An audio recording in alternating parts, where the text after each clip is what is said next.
Jean-Luc Mélenchon débarque à Hénin-Beaumont. Vous l'avez suivi en direct avec nous sur LCI. Il a officialisé tout à l'heure son duel pour les législatives avec Marine Le Pen sur cette terre du Pas-de-Calais. Une bataille avec une signification nationale et même internationale, a justifié le candidat du Front de gauche devant ses militants. Écoutez-le. La hauteur de notre responsabilité, c'est que nous voulons obtenir une victoire politique qui est en sens de signification nationale et internationale. Le mouvement ouvrier français qui est né ici, dans les mines et dans toute cette région, porte de nouveau au clair et haut sa voix, qui n'est pas faite d'embrouilles locales, de sacs de nœuds entre seigneurs féodaux, qui est le beau et glorieux drapeau rouge qui s'accroche au drapeau de la patrie. Voilà ce que nous allons faire. Et on va s'y mettre rue par rue, porte par porte, cœur par cœur.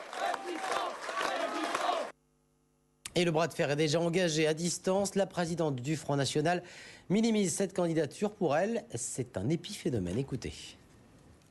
Pas si le fait qu'il ne puisse pas vivre sans moi est une bonne ou une mauvaise nouvelle. Il faut que je réfléchisse encore un peu. Je ne tomberai pas dans ce qui m'apparaît quand même comme une espèce de piège pour faire à certains une publicité personnelle dont semble-t-il ils ont peur de manquer. Moi je me bats pour mon pays, je me bats pour entrer à l'Assemblée nationale pour défendre des idées de fond, l'identité de la France. Et puis à propos des législatives, sachez que d'après le site internet du Journal du Dimanche, Rachida Dati accepterait de laisser sa place à François Fillon dans le 7e arrondissement de Paris si l'UMP l'investit dans la course à la mairie de la capitale pour 2013. À noter aussi à droite, toujours cette petite phrase de Claude Guéant sur Europe 1, tout en souhaitant la victoire de la droite. Il juge la cohabitation contraire à l'esprit de la Ve République. Et puis Ségolène Royal, elle a redit tout à l'heure qu'elle était bien candidate à la présidence de l'Assemblée nationale en cas de victoire de la gauche. C'est un petit pas d'Angela Merkel ce midi en direction de François Hollande. Un partenariat stable est possible avec le français, a dit la chancelière dans ce podcast vidéo. Après avoir pourtant multiplié les piques à son endroit, Berlin qui souffle le chaud et le froid, puisque ce matin encore, dans la presse, le patron de la Banque centrale allemande jugeait dangereux de vouloir toucher au statut de la BCE, au pacte budgétaire européen ou encore de créer de la dette. Autant de dossiers que François Hollande évoquera dès son investiture. Il ira en effet à Berlin quelques heures seulement après la cérémonie.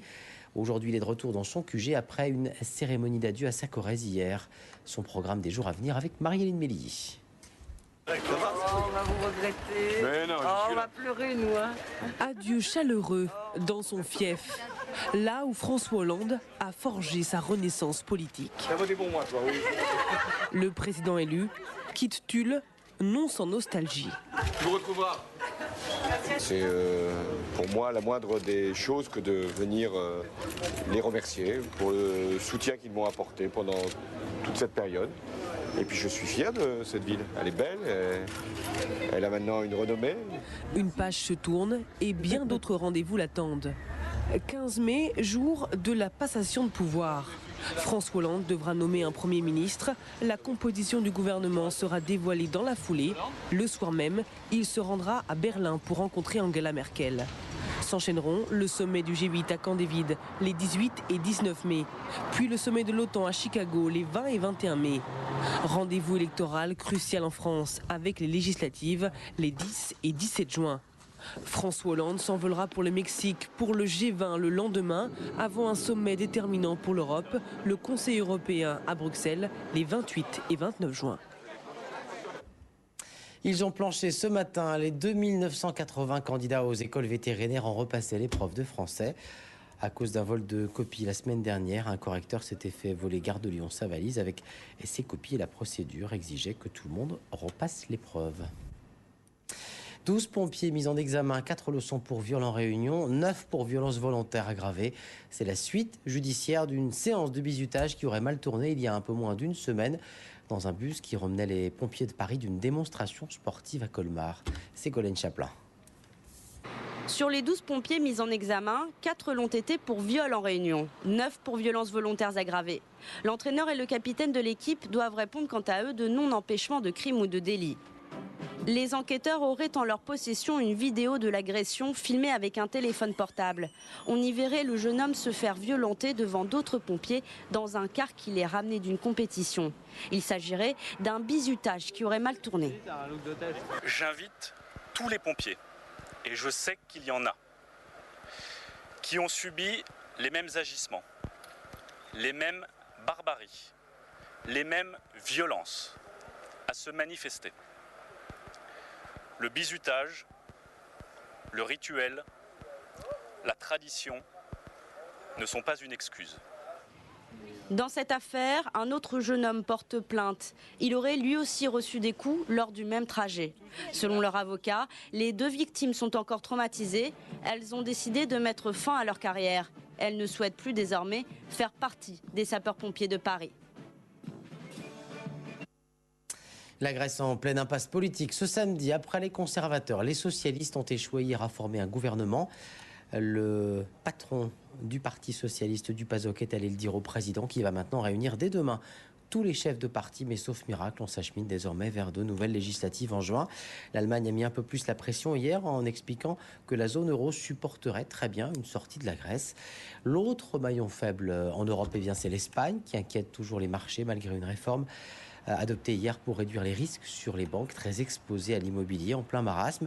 Les indignés espagnols redescendent dans la rue pour le premier anniversaire de leur mouvement ce samedi et d'ailleurs une journée mondiale de mobilisation. Et dans ce contexte, encore un trader français en ligne de mire. Il a fait perdre 2 milliards de dollars à la banque américaine JP Morgan. Alors elle s'en sortira, puisque malgré cette perte colossale, son bénéfice trimestriel reste de 4 milliards de dollars. Mais c'est un camouflet pour son patron. Il s'oppose à toute réglementation du secteur. Cyril Offray, Sophie Lançon. Une action en chute libre, 6 milliards de dollars de pertes en 6 semaines, largement de quoi ébranler un géant de la finance comme JP Morgan et pousser son patron à venir tenter d'éteindre l'incendie en battant sa coulpe sur les plateaux de télévision. Malgré un service dédié à l'audit, à la mesure des risques où travaillaient les meilleurs d'entre nous, nous savons que nous avons été négligents, stupides et qu'il y a eu de mauvais jugements. Jamie Dimon s'était opposé à tout durcissement de la réglementation financière après la crise de 2008. Ce sont pourtant les mêmes produits risqués, des dérivés de crédit, qui sont à l'origine de la crise qui secoue aujourd'hui sa banque. Un groupe de traders, dont un Français, aurait pris des positions massives en milliards de dollars. Début avril déjà, un article du Wall Street Journal dénonçait ces pratiques. Depuis que le gouvernement a commencé à vouloir les encadrer, les banques ont trouvé le moyen de contourner les règles sans enfreindre la loi. La question aujourd'hui pour les marchés, c'est est-ce que la perte peut être encore plus importante? Et pour la plupart des gens ici qui s'occupent de ces questions, ils vous diront que la perte peut être 2 fois supérieure à ce qu'elle est actuellement. En PDG pragmatique, Jamie Dimon dit avoir tiré les leçons du scandale, se donne 6 mois pour résoudre le problème et assure que JP Morgan sera une meilleure banque après ce douloureux épisode, si elle y survit. On passe au football et c'est une première. Depuis 33 ans, Reims retrouve l'élite. Les Rémois et les Troyens sont les 2 derniers promus en Ligue 1 pour la saison prochaine, après Bastia. Damien Ferrero. Voilà. Bon bah déjà, c'était presque fait. Les histoires du stade de Reims en Ligue 1 vont maintenant se raconter en couleurs. Ouais, c'est que depuis l'époque Copa, on n'a pas réussi à remonter le niveau. Et là, pour une fois, on a réussi à remonter un peu en Ligue 1. Donc, on est vraiment content. À Amiens, hier soir, les Rémois ont officialisé leur montée dans l'élite du football français. 2 buts et une victoire qui met un terme à 33 ans d'absence au plus haut niveau. Une vraie ferveur au sein de la ville et au sein des supporters rémois, c'était vraiment très, très beau à voir. Bonne ambiance, voilà, beaucoup de monde et on était contents de fêter la victoire du Stade de Reims. Ces moments de joie avaient presque été oubliés. On a connu la grande époque. Dans ma jeunesse, les Copa, puis Anthony... Reims se déchaîne, le Racing va craquer, Copa et Glovaki s'amusent et finalement, Reims élimine le Racing Club de Paris par 6 buts à 2. Les supporters rémois ont dû se contenter pendant de longues années de souvenirs en noir et blanc. Mais depuis une semaine, de nouveaux visages ont redonné le sourire à ce club, 6 fois champion de France. Tout le monde est content, je suis content et il faut kiffer un peu. Sur sa pelouse, il y a 7 jours, le Stade de Reims avait fêté sa montée en Ligue 1, même si elle n'était pas officielle. Samedi prochain, ils défileront dans la ville pour partager ce moment historique avec leurs supporters.